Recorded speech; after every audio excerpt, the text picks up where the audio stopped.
ವಿಶಿಷ್ಟ ಗರ್ವದಿಂದ ಕರ್ನಾಟಕ ರಾಜ್ಯೋತ್ಸವ ದಿನವನ್ನು ಆಚರಿಸುತ್ತಿದೆ. ಕಲಿಯೋಕೆ ಕೋಟಿ ಭಾಷೆ, ಆಡೋಕೆ ಒಂದೇ ಭಾಷೆ, ಕನ್ನಡ ಕನ್ನಡ ಕಸ್ತೂರಿ ಕನ್ನಡ. ಎಲ್ಲರಿಗೂ ಕನ್ನಡ ರಾಜ್ಯೋತ್ಸವದ ಹಾರ್ದಿಕ ಶುಭಾಶಯಗಳು. ಕನ್ನಡ ನಾಡೆ ನಮ್ಮ ಹೆಮ್ಮೆಯ ಹೂವು, ಅದರ ಪರಿಮಳವೇ ನಮ್ಮ ಗುರುತು. ಬೇಲೂರು ಮತ್ತು ಹಳೆಬೀಡಿನ ಶಿಲ್ಪಕಲೆ ನಮ್ಮ ನಾಡಿನ ಅಮೂಲ್ಯ ರತ್ನಗಳು. ಎಲ್ಲರಿಗೂ ಧನ್ಯವಾದಗಳು. ಮೈಸೂರು ಅರಮನೆ ಬೆಳಕಿನ ಹೊಳೆ, ಕರ್ನಾಟಕದ ಹೃದಯದಲ್ಲಿ ಸದಾ ಬೆಳಕು. ನಮ್ಮ ಇತಿಹಾಸ ನಮ್ಮ ಹೆಮ್ಮೆ, ಕರ್ನಾಟಕ ನಮ್ಮ ಮನೆ. ಕನ್ನಡ ನುಡಿ ನಮ್ಮ ಹೃದಯದ ನಾದ, ಕರ್ನಾಟಕ ನಮ್ಮ ಪ್ರಾಣ.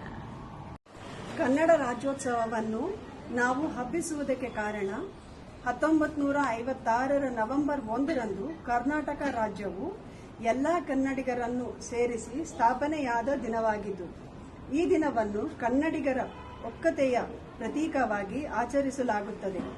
ಈ ದಿನದಲ್ಲಿ ಕನ್ನಡ ಭಾಷೆ, ಸಂಸ್ಕೃತಿ ಹಾಗೂ ಹಾಸ್ಯವನ್ನು ಸ್ಮರಿಸಲಾಗುತ್ತದೆ. ಕನ್ನಡಿಗರೇ ಈನೆಯ ಒತ್ತು ನೀಡಲು ಮತ್ತು ಗರ್ವಪಡಿಸಲು ಇದು ಒಂದು ವಿಶೇಷ ಹಬ್ಬವಾಗಿದೆ.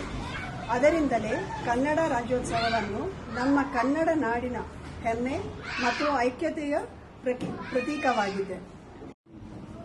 ಕನ್ನಡ ನಾಡು ದೇಶ ಪ್ರೇಮದ ತೋಟ. ಇಲ್ಲಿ ಹುಟ್ಟಿದವರು ದೇಶ ಸೇವೆಯಲ್ಲಿ ಮುಂಚೂಣಿಯಲ್ಲಿದ್ದಾರೆ. ಜೈ ಕರ್ನಾಟಕ ಮಾತೆ.